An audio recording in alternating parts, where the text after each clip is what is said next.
In order to understand the idea of desired paths, we read the text Queer Phenomenology, Orientations, Objects, and Others by Sarah Ahmed, a British-Australian scholar. To fully understand this text, it is important that we first understand what phenomenology is.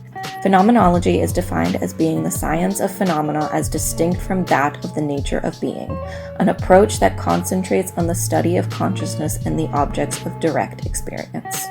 It is the philosophical study of observed people or events as they appear. An example of this would be doing what Sarah Ahmed does and study the phenomena of queerness in a straight society. Although distinctly different, phenomenology can be related to ontology, epistemology, logic, and ethics. Ahmed talks about orientation and says that in order to become oriented, we must first experience disorientation.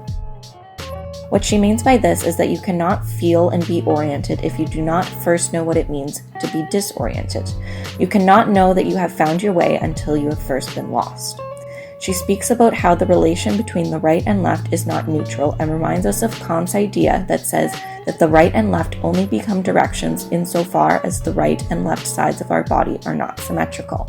Kant is saying this because he sees the right side as being weak and worthless and the left side as being more sensitive. And because he sees both sides as different, the right and left are thus created. If both sides were exactly the same, there would be no sides, simply one whole entity. Ahmed continues to speak about the queerness means and how it is a disorientation and reorientation in a heterosexual world.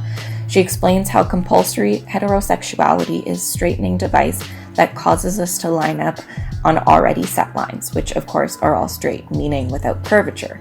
And the queerness is a curvature of these already preset lines in society.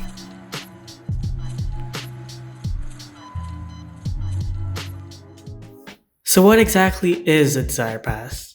Desire paths are created when foot traffic erodes the ground, creating a path that often represents the shortest route to take, rather than the conventional artificial paths provided for us. They can be seen as a metaphor for individuality, intuitiveness, as well as the wisdom of the crowds. They are a symbol of defiance against authority, encouraging people to go against the grain. Urban planners respond to desire paths in different ways. Sometimes they're receptive to them, and some planners wait for users to carve their own paths before paving over them for a more user-friendly environment. Otherwise, they maybe respond to them by blocking access to them in order to force people to use official paths. It may be a small way to defy the powers that be, but it is one of the most symbolic ways too. In open spaces like parks and university campuses, most of the time we are given the freedom to choose our own path. As much as we want to believe that we can do whatever we want, sometimes we do need guidance to get us around.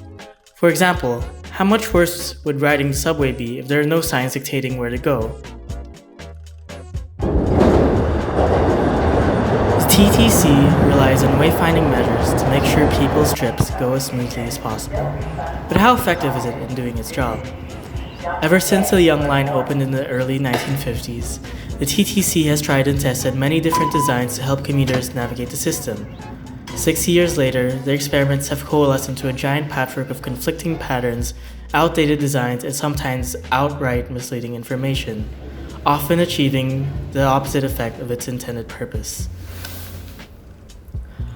A study conducted by Toronto journalist Joe Clark in 2015 indicated that the TTC had a lot to improve upon in its wayfinding mission.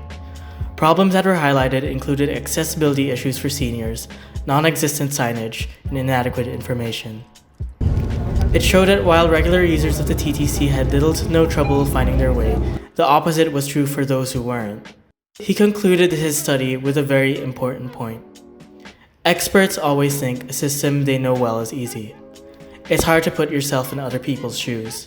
This message goes back to the concept of desire paths as well as Sarah Ahmed's text, showing that just because you've been well oriented with your environment doesn't mean that everyone else will be.